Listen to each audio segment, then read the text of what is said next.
Hyundai says the Elantra is a big, small car, as in big on the inside, small on the outside. The reality is it's about the same size as an i30, only the Elantra is a sedan, whereas the i30 is a wagon or a hatch.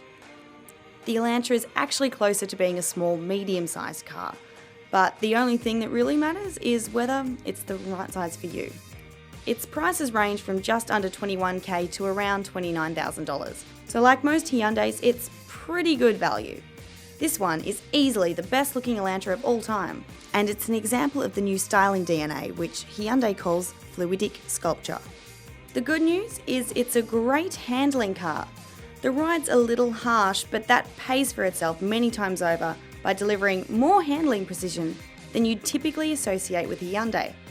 The Elantra is a very safe car too, with 6 airbags and electronic stability control standard across the entire range, and an independently awarded 5-star crash worthiness rating. That's the highest possible safety standard.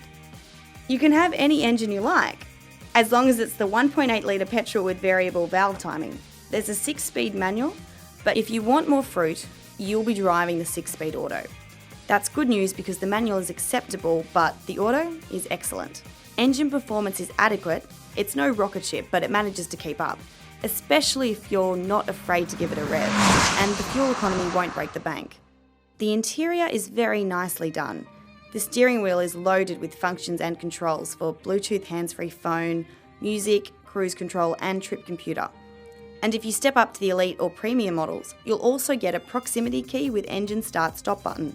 It's dead easy to integrate your iPod or other music player via auxiliary or USB audio inputs, as well as using Bluetooth music streaming.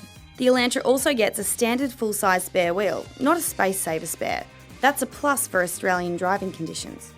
Hyundai offers long service intervals, and the 5-year unlimited kilometre warranty puts most of the competition to shame, by at least 2 years. The Elantra would be a better car if it had more power and slightly softer ride quality. Of the 3 model variants, the Elite hits the sweet spot for value. Before you start negotiating with a dealer, make sure you drive a Mazda 3 and a Toyota Corolla, and maybe even a Mitsubishi Lancer or a Volkswagen Golf. Thankfully, there's no shortage of choice in the small car segment. This is Lauren Ether reporting for CarAdvice.